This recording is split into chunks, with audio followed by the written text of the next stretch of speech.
Hey everybody, this is Tracy here with another edition of A View from Tracy's Point. And I was out here at my favorite park, my favorite location that I walk to in the mornings to kind of relax and reflect on the day. And I was sitting out here and I was watching Hollywood Unlocked with Jason Lee, and he was interviewing the ladies of Fox Soul's Cocktails with Queens, which includes Vivica Fox, Lisa Ray, Claudia Jordan, and Selena Johnson, I believe is her last name. And so we were having a good conversation, and they were talking about Masika, and remember she was supposed to be in a movie, and I may be getting this wrong, but she did a skit where she was supposed to have been kidnapped, and she told people, if they wanted her free, to subscribe or donate to her fans only page, and she ended up losing a role in a movie. And so they were talking about that, and they got on the subject of people just doing too much for fame and notoriety. And it got me to thinking about something that had been bothering me for a while, and it basically has to do with YouTube and how YouTube is like turning their content creators, particularly their minority content creators, into what I call online panhandlers. You have people who actually want to build their channels and develop their channels and talk about topics that are of substance, but when you do that, you get demonetized, you get your channels shadow banned. And shadow ban is where your content is out there and people can see the content if they know your channel is there, or if they subscribe to your channel and actually have the notification button turned on. But otherwise they don't get to see your content because the social media platform has decided that they don't want people to see your content. And so you get, like you can have, and use myself as an example. So I have over 7,000 subscribers, and I can do a video, like I did a recap of Power the other day, but YouTube decided that, I guess recaps of Power wasn't really trending, or it was a topic that they really aren't interested in promoting. Maybe Stars decided that they weren't going to, buy ad revenue with YouTube. So YouTube, doesn't want to promote videos that talk about Stars programming. So it could be for various reasons that, a channel with 7,000 subscribers only gets 100 views on a video. And then other ways that they shadow ban, or demonetize videos is if it's a hot topic. So lately videos, you guys know that I talk about the R. Kelly case. So pretty much I have a lot of R. Kelly videos on my channel, maybe about 60 to 70 videos, keeping people current with what's going on with the trial. And so those videos, probably if there's 70 videos, I would say about 50 of those videos are demonetized because YouTube has determined that, the R. Kelly case isn't a case that they want content creators to earn revenue on. Now, granted, if CBS, ABC, Court TV, or any of those channels are talking about R. Kelly, they are going to earn revenue. But if you're just a content creator like myself, you can't earn revenue talking about that case and keeping people current and up to date. Another video recently that was demonetized, Tyrese, the singer, came out with a new video called Legendary, and it was a beautifully done video, and I did a review of the video. I didn't play the song or anything. I just said, you know, guys, this is an amazing video. It's a tribute to what's going on in the society today. You know, please support this video. And YouTube decided that it wasn't worthy of monetization, one, and it wasn't worthy of being promoted to people, you know, to say, hey, check out this video. And I don't necessarily blame it all on YouTube. YouTube's part comes into their artificial intelligence. So basically, when a content creator posts a video, there are bots that go through the video looking for certain keywords. And if you have keywords in your title, keywords in your, you can enter keywords, you know, that people might be searching for, looking for specific content. If you have those keywords, then the bot will say, oh, this is a good video to be monetized, and they will demonetize the video. And then to expound a little bit more before I move forward, YouTube has about 5 categories that creators use to self-check their videos for monetization. The descriptions are very vague when you're going through that self-check process, but then if you click on the learn more link in the descriptions, there are larger descriptions which basically allow them to demonetize or run limited ads on any video that is put out there, you know, to justify their actions as to why they're not running ads. One person, you know, the content creator can accept that decision, or they can say, oh, I want a manual review of my video, and then a manual reviewer will supposedly watch the video and determine if that video is worthy of being monetized. And so, you know, anytime that you have humans involved in any process, there are going to be biases included, and that's what happens with these reviews, because you can get, you know, different reviewers looking at your content, and if the person reviewing the content, you know, they're doing their job the way they're supposed to, they're listening to the content and determining whether, you know, is this of value, then they'll go ahead and monetize your video. But if you have somebody who allows their biases and their prejudice and their opinions to, you know, come into play, and they, you know, don't like a certain topic, then of course they're going to approve, you know, not approve, but agree with the bot's decision to demonetize the video. And that's what happens too often. And I know this happens because there are examples where I have actually posted the same video twice, knowing that, you know, it was going to be demonetized by the bot. And then I've had one reviewer say that the video is okay for monetization, and then had another reviewer come back and say it wasn't, you know, good enough. I went to Jamaica last summer, I believe it was, and I did a video where I'm literally sitting in a van and riding through Jamaica, talking about the different places, talking about the resort where I stayed at, the different tourist attractions that we went to, and, you know, just pretty much, you know, saying, hey, you know, Jamaica's pretty cool, you know, what my experience was. And on the last day of our trip, we went on a catamaran tour, and so of course we went snorkeling and everything, so people had on their swimsuits. So that was demonetized by the bot for some reason. And then a reviewer came along and agreed with the bot, and so I challenged that decision. And basically the person, you know, who took up the complaint came back and told me that the video was demonetized because of sexual content. And I said, well, what sexual content is in that video? Like, I'm literally riding through Jamaica on a tourist van. And she told me that it was when the people were dancing on the boat. So that is how petty some of these reviewers can be about the content. And so back to the subject at hand about the panhandling, if you are, you know, you watch a lot of content on YouTube, you will notice a growing number of YouTube channels where people are just, they're not even bringing content, they're not even trying to educate people or talk about things of substance. They are begging for money. They just want money, They want super chats, they want cash apps, they want PayPal donations, they want any way that you can get money to them. They want that money.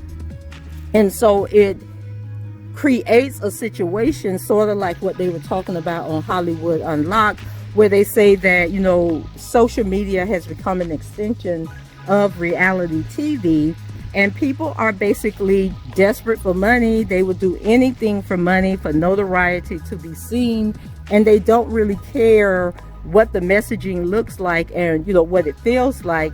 And so on a podcast from last week, Jason Lee and I can't think of his co-host, but what his name is, but they were talking about, you know, this growing interest with people who are successful content creators, you know, trying to help other people become content creators and showing them the right way to do it. And so when I'm looking at platforms like YouTube, you know, where they're trying to censor voices, like they don't want us talking about the current climate. You know, I talk about Jacob Blake being arraigned in his hospital bed, that's demonetized. You know, I talk about Tyrese's new video, that's demonetized. I talk about the beef between Cardi B and Candace Owens, that gets demonetized. I talk about the 17-year-old who was shooting and killing people in the streets of Wisconsin.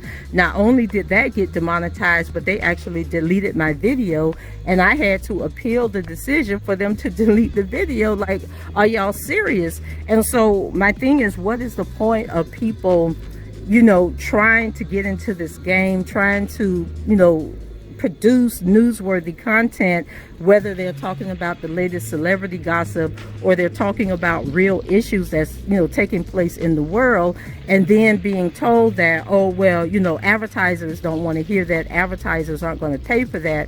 But then you have, you know, channels with 100,000, 500,000, a million subscribers, you know, news stations and the like, actually talking about the same content, but they are being monetized. You know, so it's like they're trying to, I know there's a lot going on behind the scenes. A lot of advertisers are pulling back their advertising dollars due to COVID, but this is something that has been going on. I've been on YouTube for 4 years, and this has been going on for 4 years. It's like, as long as you're shucking and jiving, you can get monetized. But when you get to talking about serious topics or things that interest the Black community, then all of a sudden it's not advertiser worthy and you are monetized, you're shadow banned. And so what they do is, depending on who you are and what your integrity level is, you're either going to say, you know what, I'm not going to worry about the monetization. I want my voice to be heard. I'm going to continue doing what I'm doing and build my following. Or you're going to say, you know what, this isn't worth it, you know, so let me talk about what I'm talking about, and then I'll just beg people, you know, to give me super chats. And, you know, let's talk about super chats. Okay, super chats is an inception of YouTube to help people earn revenue off of their content, regardless of what the content is. But in order to earn that revenue, you have to constantly ask people, you know, to donate to your channel, to donate to your super chat. But guess who's making money off of super chat? I don't promote super chat on my videos because YouTube gets 30% right off the top. So if you do a super chat for $10, YouTube gets $3. If somebody does a super chat for $100, YouTube gets $30. It doesn't matter what the amount is. If you do a super chat for $1, then YouTube is going to get 30 cents. And then not only is YouTube, you know, which is owned by Google, so YouTube gets their 30%. So now Google has figured out, well, hell, we need to get our share of the money also. So if you are a person watching a video and you want to do a super chat, and you have Google Pay set up where you pay for stuff, you know, through that account, and you send a super chat using Google Pay or either Apple Pay, guess what? They get 30% also. So now that person that you gave $10 to, they only get $4, and then Google and YouTube or Apple Pay and YouTube they get $6. Now tell me, how is that fair? But if you are just on here rambling and running your mouth, talking about stupid stuff, being in beefs with other YouTubers to create content, or you just come on YouTube to say, hey guys, I need money, send me some money, I'm going through this or I'm going through that and I need some money, and you give those people money, they're only getting between 30 and 60% of that money, and then YouTube is making millions, if not billions of dollars off of those donations. And the more people, you know, subscribe to that, then the more money YouTube and these other platforms are going to make off of your hard-earned money that you think is going to the content creator, but it's actually going to them. And then you have people, you know, that do the Cash App. I'm not familiar with Cash App, so I don't know if Cash App gets a portion or not. That remains to be seen. But it still goes back to, you know, them basically creating online panhandlers. So instead of people having to go out and stand on the street corner, you know, and pretend to want to wash your windshield so that you can give them a couple of dollars, they can just get on YouTube, set up a channel, and just sit on YouTube all day for 8-9 hours and beg for money, and then people give them that money and they're like a-okay with it, you know. But I'm not at that level, you know, because I have other streams of income. I'm not going to, you know, sit on social media all day begging people to give me money, because I understand the bigger issue that's going on. You know, companies like Google, you know, making billions of dollars every year off of content that other people are creating over here on YouTube, making billions of dollars off of ad revenue. And when it comes to, you know, small channels, you know, people trying to get their foot in the door, trying to, you know, build their platform, you know, they get censored, they get demonetized, and then they are kind of forced into, you know, what Jason Lee and the ladies from Fox Soul were talking about, is this desperation to, you know, to be rewarded for what you're doing, this desperation to get seen. And it puts content creators in a really tricky situation. And it's like, okay, where do I go from here? You know, do I continue to produce my content and then beg people to donate to my channel? Or do I say, you know what, I'm going to wait for that viral video that might come along once every 3 or 4 months, you know, that might earn me a couple of $1,000s over, you know, a 2-month period, or for however long it's trending on YouTube. So it just got me to thinking, and I was sitting out here. It's a beautiful day, and this is definitely something I wanted to talk about and bring to you guys, you know, just to let you know, as subscribers and watchers of content, the type of stuff that goes on behind the scenes, and, you know, just how, you know, the politics of social media. And it's not just YouTube, it's Facebook, it's Twitter. You know, you see people post stuff and you're like, dang, why that only got like, you know, 5 likes on it? That content, you know, or that post should have a whole bunch of likes or a whole bunch of views. And it's because these people are monopolies. They control the platform, so they control the content. And if you post about something that they don't want people to know about, they don't want people to watch, they don't want people to read, then they have the power to stop people from reading it, stop people from seeing it. You can post all you want to, and if they don't want somebody to see it, guess what? People aren't going to see it. You could have 5,000 friends on Facebook, you could have 100,000 people like your Facebook business page, but if Facebook decides they don't want somebody to see your content, they're not going to see your content. And I've even had situations where I have, you know, Facebook is constantly telling people, you know, if you have a business page on Facebook, you know that it really doesn't get any traffic, any activity, no matter how many people are liking your content, unless you share it to your friends page and beg people to go look at it, or you pay for advertising to get it boost or promoted, and then people will get to see it. But Facebook is so ratchet at times. Like if you're talking about these same topics that YouTube censors, the same topics that Twitter censors, then what they do is they deny your ad. They say it violates, policies. I remember one time I was doing a vision board party, and I had a bunch of ladies that said that they wanted to do this vision board. And so I set up the party, rented the room, had a girl come in that was supposed to come in and teach the vision board party.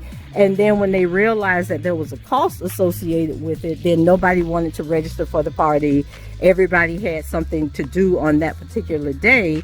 And so I said, well, I already got everything booked. The girl's supposed to be coming in, so let me go ahead and I'll do an ad on Facebook and just open it up to anybody that wants to pay the fee. Facebook told me that I can do my vision party, they say, because it appeared that I was targeting a certain group of people. Now, granted, I didn't say you had to be black. I didn't say you had to be, whatever. I didn't do the only specifics I did was you had to be in the jurisdiction of where I'm doing the party, centrally located near me. And, that this type of party mostly appeals to somebody that is 18 to 49, I think was the age range. But I didn't say you had to be black. I didn't even say I did say you had to be a female. I think it was an all women's party. But anyway, they turned it down. And the only reason they turned it down was because the graphics I used was of black women. Okay. And they do my blogs like that all the time. I use African-American stock images in my blog posts. And they will come back and say, oh no, you're targeting a specific group. You're making people identify something about themselves. And I'm thinking, okay, the only thing that's identifiable in this video or in this picture is the fact that the people are black in the picture. So, okay, whatever. But yeah, that conversation that they were having about Masika and just the desperation that people are, exhibiting, to survive on these social media platforms and to make money, it touched a nerve, and it made me want to come and talk about this because it has been on my mind for quite some time. And I had been telling my subscribers that I wanted to do a YouTube course on YouTube, and I probably still will do it. It was going to be like a month-long course where I was just basically teaching people the basics of YouTube, how to get your YouTube channel started, and everything you need to know from A to Z about operating a YouTube channel. And some of what I'm talking about in this was going to be in one of those classes where I talk about, the manual reviews, the monetization, and just how you really have no control over who gets to see your content. And I'm sure that this will probably be a low count video, because I'm sure YouTube, if they even let it stay up, probably will not want people to hear this content. So I am going to go ahead and end it here. Thank you guys for watching, listening. I shouldn't say, well, watching, because this is a beautiful day and I like recording by this body of water. And leave your comments below. Let me know what you think. If you're a YouTuber, have you experienced this? Oh, one more thing before I go, and I'll probably talk more about this in another video, but there's actually 4 black YouTube creators who have filed a lawsuit against YouTube, and I'll talk about that more in another video. So anyway, leave your comments below. Let me know what you think as a content creator. Let me know what you think as a subscriber. Let me know what you think as somebody who, spends a lot of time watching YouTube content. Like, do you even pay attention to whether or not ads are being run on video, the quality of the ads? Do you ever think like, dang, this content never has ads running on it? Like, I wonder if this person monetizes their channel or not. So anyway, leave your comments below, rate the video, and subscribe to the channel if you haven't done so already. And until the next time, I shall talk to you guys later. Bye-bye.